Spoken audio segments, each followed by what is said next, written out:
এখনো পর্যন্ত ইন্টারন্যাশনাল ক্রিকেটে যা দেখিয়েছেন, তার যা উন্নতির গ্রাফ, আশা করি সেই গ্রাফটা ধরে রাখতে পারবেন।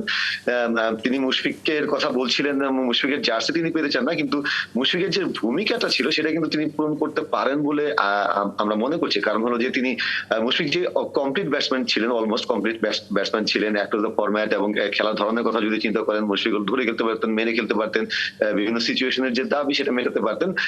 জাকির আলী অনেকেরও সেই ব্যাটিং এর সেই সম্ভাবনা আছে, যদি নিজেকে তিনি সেই জায়গাটায় মানে সেই উন্নতির যে গ্রাফটা সেটা যদি ধরে রাখতে পারেন। এবং ইন্টারন্যাশনাল ক্রিকেট তো আসলে প্রতিনিয়ত চ্যালেঞ্জ, আপনার তার ব্যাটিং এর অনেক খুঁটিনাটি জিনিস নিয়ে আসলে প্রতিপক্ষ যখন বিশ্লেষণ করবে তখন সেটা জবাব তিনি কিভাবে দেবেন, সেটা কিভাবে ওভারকাম করবেন, সেই ব্যাপারগুলো আছে। তো নিত্যদিনের চ্যালেঞ্জ, সেই চ্যালেঞ্জটা যদি তিনি নিতে পারেন, ডেফিনেটলি তারও সেই সম্ভাবনা আছে যে কমপ্লিট একটা ব্যাটসম্যান এখনো পর্যন্ত যথেষ্ট ভালো মনেও হয়েছে আমাদের কাছে। কারণ বাংলাদেশের ব্যাটসম্যানদের দেখুন, প্রতিভাবান ক্রিকেটার বা ব্যাটসম্যান বা বোলার আমরা অনেক পাই, কিন্তু টেম্পারামেন্ট ভালো টেম্পারামেন্ট আসলে কিন্তু আপনার বলে কই টেম্পারামেন্ট কারোর ভিতরে ইনপুট করা যায় না। এই ব্যাপারটা সহজাত থাকতে হয় এবং উইথ দ্য এক্সপিরিয়েন্স খেলার সঙ্গে সঙ্গে সেটা হয়। সো জাকির আলীর মধ্যে সেই টেম্পারামেন্টের উন্নতির প্রমাণটা প্রতিনিয়ত আমরা দেখতে পাচ্ছি। সো আশা করবো যে তিনি সেই জায়গাটায় আস্তে আস্তে নিজেকে নিয়ে যাবেন এবং আপনি যাদের কথা বললেন তাদের মতো তিনি ফিকে হয়ে যাবেন না বা বিবর্ণ হয়ে যাবেন না। তার গ্লাভ ওয়ার্ক নিয়ে ডেফিনেটলি অনেক কাজ করার আছে, কিন্তু আপনি যদি আমাদের কন্ট্যাক্ট লিস্টটা দেখেন, এখানে কিপার ব্যাটসম্যান হিসেবে মানে মুশফিক ছাড়া লিটন কুমার দাস এবং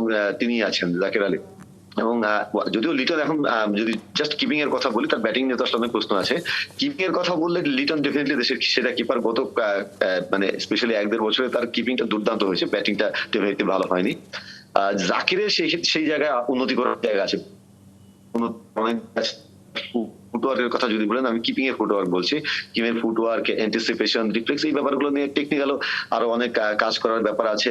প্লাস কিপারদের কিন্তু আরো একটা ভূমিকা আছে, এটা ফুটবলারদের মানে ফুটবলের গোলকিপারদের মতো। গোলকিপারদের কাজ কিন্তু শুধু কিপিং করা না। এখন মানে ফুটবলে, আধুনিক ফুটবলে যেটা হয় যে কিপারদেরকে আসলে গোটা দলকে তিনি কিভাবে খেলান, পাস দেয়া কিংবা লং পাস দেয়া, এই বল রিলিজ করা, এই ব্যাপারগুলো খুব গুরুত্বপূর্ণ মনে করা হয়। ক্রিকেটেও কিপারদের এরকম ভূমিকা আছে যে আসলে তারা ইনপুটটা দিবেন বোলারদেরকে, ক্যাপ্টেনদেরকে, উইকেটের পেছন থেকে তিনি ব্যাটসম্যানের ফুটওয়ার্কটা দেখবেন, তার দুর্বলতা জায়গাগুলো ধরবেন, রিড করবেন, উইকেট বুঝে বোলারদেরকে পরামর্শ দিবেন যে আইডল লেংথ কোনটা, এই ব্যাপারগুলো আছে। প্লাস সিচুয়েশনটা বোঝা এবং সেই ফিল্ড প্লেসিং এ সাহায্য করা, এই ব্যাপারগুলো যেটা মুশফিকুর রহিম বড় একটা হেল্প করতেন, তার অভিজ্ঞতা দিয়ে ক্যাপ্টেনকে এবং বোলারদেরকে বড় একটা হেল্প করতেন। সেটা তো যাকে আস্তে আস্তে উন্নতি করতে হবে। যদিও তিনি এখনো পর্যন্ত রেগুলার ইন্টারন্যাশনাল ক্রিকেটে কিপিং করছেন না, মাঝে মধ্যে করেন বা, কিন্তু সামনে তাকে করতে হবে এবং এটা এক্সপিরিয়েন্সের সঙ্গে সঙ্গে তিনি শিখবেন, কিন্তু সেটা খুব দ্রুত করতে হবে, তাহলে আসলে ওই ব্যাটসম্যান এবং কিপার হিসেবে ওই জায়গাটা তিনি নিতে পারবেন।